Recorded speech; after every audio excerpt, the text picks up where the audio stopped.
Cry if you want to. I won't tell you not to. In fact, I'm actually going to tell you to cry. I wanted to talk to everyone today about courage to feel. We are all in the midst of so much. I am personally aware of just how I am in the midst of so much. And I don't know about you, but this seems to sum up my life perfectly right now. But it feels as if everything that I thought I knew, everything that was familiar has just been turned over in a way. And I don't know what's going to be coming next. I don't know what is going to be happening next. Every day I wake up and it's a new world. I keep hearing, and the world turned upside down from Hamilton, sort of over and over in my head. And I think part of it is that as if I actually took the time to be still and to sit, I might actually start to realize that there's something that's missing. I might start to actually realize that there's a lot of emotions going on inside, and they're all connected into a sense of loss. And I read a really beautiful article in the New York Times. And that article in the New York Times was called "That Discomfort You Are Feeling is Grief." And it hit me. It really landed right here in my heart that I am grieving. I'm grieving a lot of things. And as I sat and started to pick it apart, I got clear about a lot of it. And I want to share that with you all today. So the first thing is just loss. There's so much loss going on right now. There's the personal loss that we may be experiencing in terms of loss of our routine or loss of what's familiar, loss of income for some of us, loss of stability for some of us. The human loss. Every time you turn on the news and the death toll is climbing, that's loss, and we're feeling that loss collectively as well as individually. It's something that's going on a massive scale. And I know that personally for me, I've been struggling to actually recognize my loss because quite honestly, my loss feels kind of trivial in the midst of everything that else is going on in the world. As you look at what's happening in Italy, as you look at what's happening in New York, as we anticipate, which I will talk about in a second, what potentially is coming towards us. My loss, not being able to go to France for the summer, not being able to have that time off that I had been so looking forward to, the Camino potentially looking like probably going to be canceled, all of these things that were dreams of mine, like lifelong dreams to be able to do. And they're not there anymore. And yet, in the context of what else is going on in the world, I'm healthy, I'm safe, I have a beautiful home, I have a beautiful wife, I have a beautiful community. And so in that balancing between what I am so deeply grateful for, there's also this unwillingness to really engage with the grief for the things that actually are lost. Now, in addition to the loss that we may be experiencing, there's also what psychologists and those experts out there in the world call and know as anticipatory grief. And this is huge because this is a big piece of what we're standing in right now. We are we are in a liminal space right now. We are in a liminal space between what was before and what is coming after. And I want to be really clear, this event is a big before and after event. There will be before coronavirus and there will be an after coronavirus. And our world is going to look very, very different on either side of this event. But we're not on the other side of it yet. We are in this threshold space. And so what we're doing in this space is we are anticipating. It's part of what our primitive reptile mind is doing is that it's anticipating what is going to be a threat. And we can sense the threat, we can feel the threat, and yet it's kind of amorphous. And so we're not able to actually, like, we know our safety is threatened on some way. Oh, but it's so challenging. So we're anticipating all of that. And this is happening individually and collectively. I honestly believe this is the first time that the entire world has been gathered together in this level of, of sense of lack of security all around the same thing. There have been other places and spaces in the world where groups of people come together around these types of before and after events. You can think of world wars, you can think of all of these things. But this is the first time where everyone is concentrated in the same way in this sense of grief, anticipatory grief. And unhealthy anticipatory grief, because we can't stop the anticipatory grief, it's part of what we do, but the unhealthy anticipatory grief is going to show up as anxiety. It's going to show up as worry. It's where all we're doing is seeing the worst case scenario. And balance is what is needed. So that, and that's what we have in this teaching. We have the capacity to balance worst case scenario with spiritual principle, with spiritual truth. And that is a powerful thing. And yet at the same time, what's also possible for us, that our sort of like shadow aspect that as a community we need to be conscious of, is a spiritual bypass. So when we do a spiritual bypass, what we are doing is we are using spiritual principle in a way that doesn't allow us to move through something, but instead is moving us around it. It's like trying to put a Band-Aid over something rather than just walking straight through to the very heart of it all. And my invitation to you, because it's been my invitation for myself all week, is to actually allow myself to become present to the grief, to become present to the loss, and to allow myself to move through it rather than thinking that I somehow have to make it all look pretty. It's not pretty right now. And if we're not willing to navigate the challenges within us, we're not going to actually be able to move through to the other side. I know that that's the case for me. It's how I get stuck. It's how I get sort of frozen. And I feel as if, which I have been feeling, that there is no forward momentum. Even though there's no forward momentum in our ability to sort of be in the world out there, there certainly still is forward momentum within ourselves. So we have the 5 stages of grief, and you are probably familiar with them. But let's run through really quickly in terms of what's happening for us with this coronavirus. So denial, right? So we can see that happening, not just, maybe it happened within us or it's still kind of happening within us, but we certainly can see it out there in the collective as well. This virus won't affect me. It won't affect us. Denial. And the next stage is anger. And we've certainly seen that if we've been watching the news, right? I have to stay at home and not do X, Y, or Z. I can't do the thing I love. I don't like this. It's not fair. And then we have bargaining. Okay, so I will social distance for 2 weeks and it'll all be okay, right? If I do this, it'll all work out. And then there's depression, sadness. I just don't know when this will end. I just don't know how this will end. I don't know what's waiting on the other side of all of this. And then acceptance. It's happening. Now what? And it's in the acceptance that our power lies.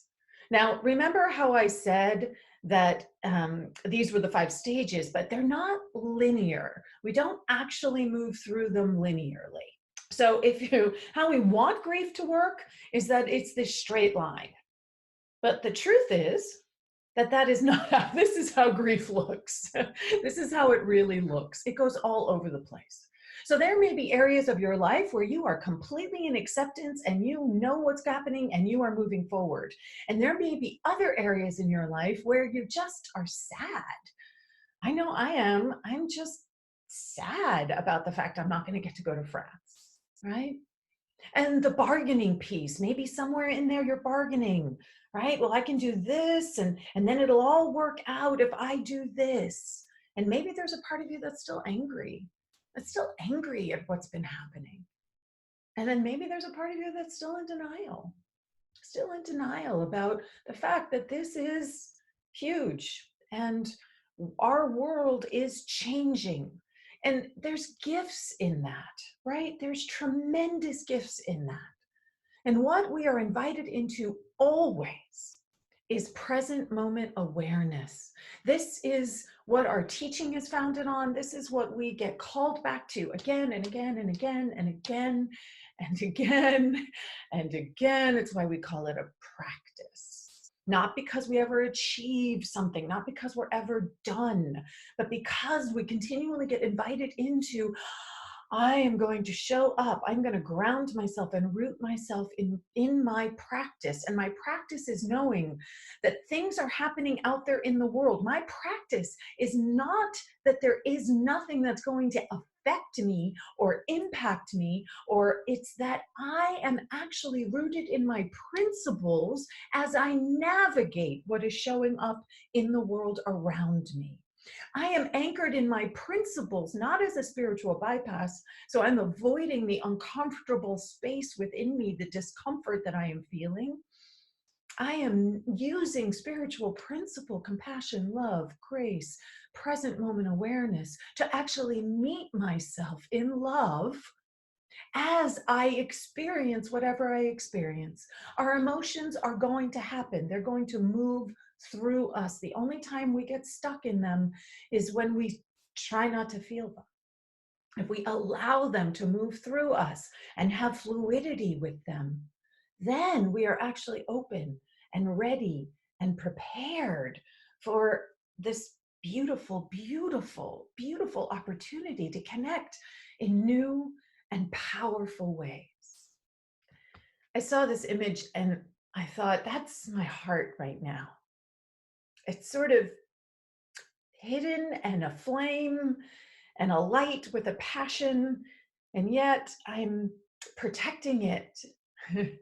I'm protecting it.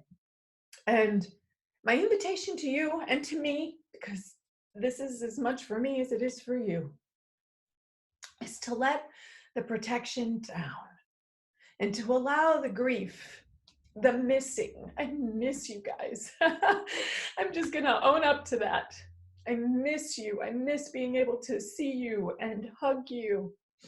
And if I am honest about that emotional space, I actually get to move through to the other side of it. I actually right now can feel it sort of moving through me.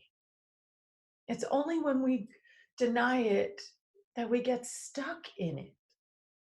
Courage to feel. That's what this is all about. The courage to feel. The courage to know that even though we may not be connected in time and in space right now, that we actually are connected in our commitment to spiritual principle, that we are connected in different and powerful ways.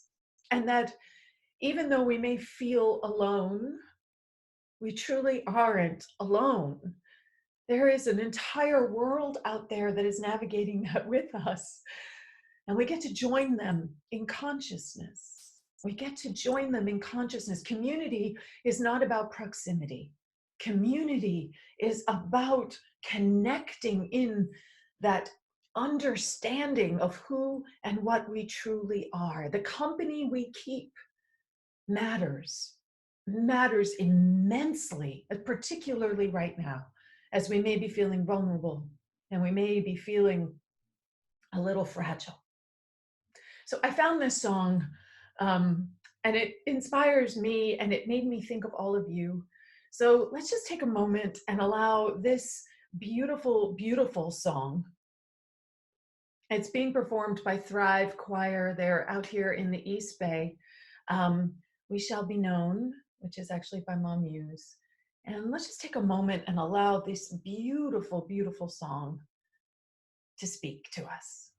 We shall be known by the company we keep, by the ones who circle around to tend these fires. We shall be known by the ones who sow and reap the seeds of change alive from deep within the earth. It is time now. It is time now that we thrive. It is time we lead ourselves into the well. It is time now, and what a time to be alive. In this great turning we shall learn to lead in love. In this great turning we shall learn to lead in love. We shall be known by the company we keep, by the ones who circle round to tend these fires. We shall be known by the ones who sow and reap the seeds of change alive from deep within the earth. It is time now. It is time now that we thrive. It is time we lead ourselves into the well. It is time now, and what a time to be alive. In this great turning we shall learn to lead in love. In this great turning we shall learn to lead in love. We shall be known by the company we keep, by the ones who circle round to tend these fires. We shall be known by the ones who sow and reap the seeds of change alive from deep within the earth. It is time now. It is time now that we thrive. It is time we lead ourselves into the well. It is time now, and what a time to be alive. In this great turning we shall learn to lead in love. In this great turning we shall learn to lead in love. In this great turning we shall learn to lead in love. In this great turning we shall learn to lead in love.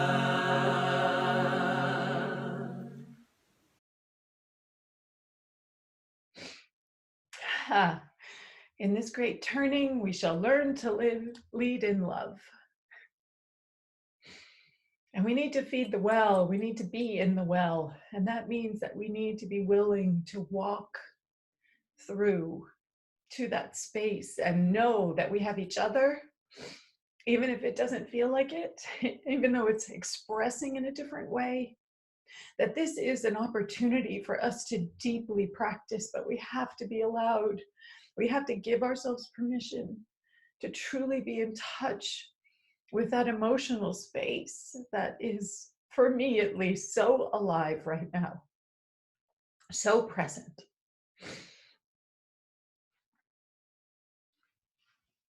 So William Worden talks about the 4 tasks of grief, and I think that they're really beautiful.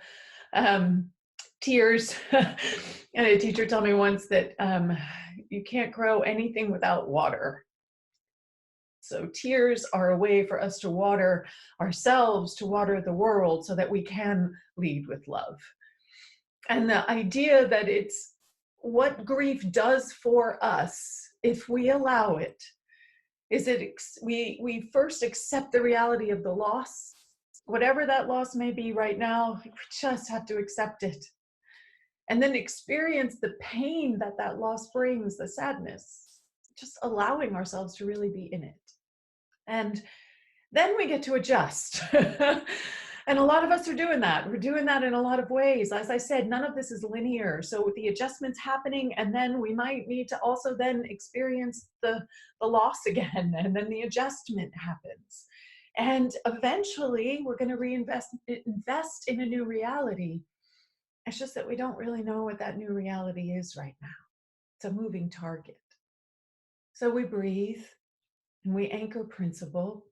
We feed the well that we are. We take time to really connect, and we anchor ourselves in our spiritual principles, not as a way to bypass, not as a way to ignore what is arising within our hearts, but as a way to cultivate a greater expression of the divinity that we are. So that instead of that heart in that cave that is so protected, that the potential, the possibility is there for us to burst forth as love, lead as love, be the love, powerfully, joyfully. So let's take this into our time of meditation.